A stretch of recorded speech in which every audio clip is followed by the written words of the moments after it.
kasi nandito ako sa bahay, paborito ito ng mga anak ko. Gagawa po ako ng dynamite. Dynamite ba, anak? Tama ba ang pag-pronounce ni Mama? Dynamite. Dynamite. Ayan, siya. Gagawa ko. Sino po ba ang mahilig sa dynamite? Paki-share naman ako yung follow. Ito. Paborito po nila ito. Marami po may gusto nito. Kaya ito po ang ginagawa ko pag umuwi ako. Tsaka gusto ko rin po yung nagluluto po ako. At para yung kinakain ko doon sa amo ko, makain din ng mga anak ko. Pero masaya po ako kasi andito ako sa pamilya ko. Kaya lang, nag-aalala din ako sa naiwanan ko doon. Kasi parang dalawa na ho ang pamilya ko eh. Yung amo ko at saka yung pamilya kong ano talaga, yung mga anak ko. Kaya ano, ito nga pala yung aking kapatid. Nagpapatulong ako magpatanggal ng buto. Kasi medyo marami-rami din po. Dahil may bibigyan din po ako na mahalaga din po sa buhay ko. Meanwhile. Hello po. Ang tagal po namin maglinis ng buto. Kasi kailangan po talaga at linisin ng mabuti yung mga buto para hindi sobrang anghang. Pero mamaya po i-steam ko po ito. Parang yung ilulubog ko siya sa tubig ng saglit. Tapos sabay tanggal po para maano po siya yung anghang. Matrabaho po pero marami pong may gusto nito. Thank you for watching sa mga binablog-vlog ko. Sa ngayon pa sa mga hindi nakakakilala sa akin, ako po ay taga Masbate. Isang kasambahay po na sa loob ng 40 years mahigit na po, doon lang po talaga ako. Kasi ano pa lang po ako, 11 years old pa lang po ako ata, nasa kanila na ako. Sa amo kong mga Ilocano po sila. Siguro kung itatanong niyo kung mabait, siguro mabait din po kasi ang tagal ko na sa kanila. Yun lang po ang pinagbabasihan ko. Sa mga kasama sa bahay, wag po kayong magsawang magtrabaho kahit ganun lang po ang trabaho natin. Wag niyong nilalang kasi marangal din talaga. Para sa akin marangal po yun. At saka para sa akin yun din po ang alam kong trabaho ko na talagang makakatulong din ako sa pamilya ko, sa asawa ko. Tulungan kaming dalawa. Pero ang pinakamasaya na parte sa buhay ko yung napatapos ko na yung mga anak ko. Yun po talaga ang tuwang-tuwa po ako kasi ako hindi po ako talaga nakapag-aral. Aaminin ko po sa inyo, hindi po talaga ako nakapag-aral. Pero awa ng Diyos, ito, susumika pa rin.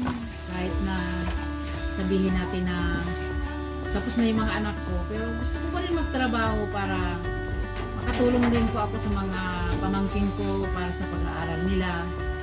Lalo na yung namatay po ang tatay. Gustong mag-aral yung mga anak pero walang sapat na pera. Kaya awa ng Diyos, marami po naman din na po akong natutulungan na kahit pa paano nakakatapos din po. Kasi yun lang po ang pangarap ko sa sarili ko na hindi po kasi ako nakapag-aral kaya binabaling ko sa iba, sa mga pamangkin, ganyan, sa totoo lang. Kahit sabi ko nga matanda na ako, gusto ko pa rin mag-aral kasi tapos na yung mga anak ko. Kaya lang, hindi na sila pumapayag sa akin, gawa ng matanda na nga daw ako. Sabay naman na daw sila. Kaya, masaya po ako dahil uulitin ko po uli sa mga kasambahay, huwag po kayong magsawang magsuporta sa mga anak mo. Kasi kapag hindi po Tingnan mo yung nakapag-aral ang anak natin, parang tingin ko kasi sa sarili ko, paulit-ulit na lang ang kahirapan. Para maiba naman po sila sa atin. And thank you po and God bless po sa inyong lahat. And I love you. I love you all sa mga nakakapanood nito. Tubong Masbate po ako. San Fernando Masbate. Ang pangalan ko po dati sa Masbate Gapya. Yan po ang palayaw ko. Siyam po kaming magkakapatid. Thank you po. One eternity later. Hello po, ito na, nagagawa na ako ng, malinis na po yung kamay ko ha, baka mamaya sabihin madumi. Nagano na po ako, nagtugas na ng kamay. Ito, maglalagay na ako ng giniling. Itong ginagamit ko, uulitin ko lang po. Lomo po siya, lomo ng baboy. Kasi mas maganda, malambot at mas masarap daw ang lasa. Sabi nung amo kong babae dati, kapag gumagawa kami nito gusto niya talaga lomo. Kung maaari lomo daw po kasi masarap daw po. Kaya, yan. Ito po ang, ganito po ako magbalot to. Ayun po, may nabalot na akong isa. Kaya, ito, gaanahan lang po natin ng itlog para madikit po siya. Ayan po. Ayan. Tapos sinasawsaw ko yung buntot para hugis sili po talaga siya. Hugis sili. Ayan. Siyempre, mimikos-mikos ko na itong kamay ko. Iksi po ang kuko ko. Walang wala po akong kuko na sabihin na Ayan. Ito po ang itsura kapag nagbabalot ako. Ito, dalawa na pong nabalot ko, guys. So, comment naman at saka like and share po. Thank you po. 12 seconds later. Ayan po, ganyan po kapag naglalagay ng keso. Unahin po ang keso kasi kung mauna yung keso lumalabas po siya.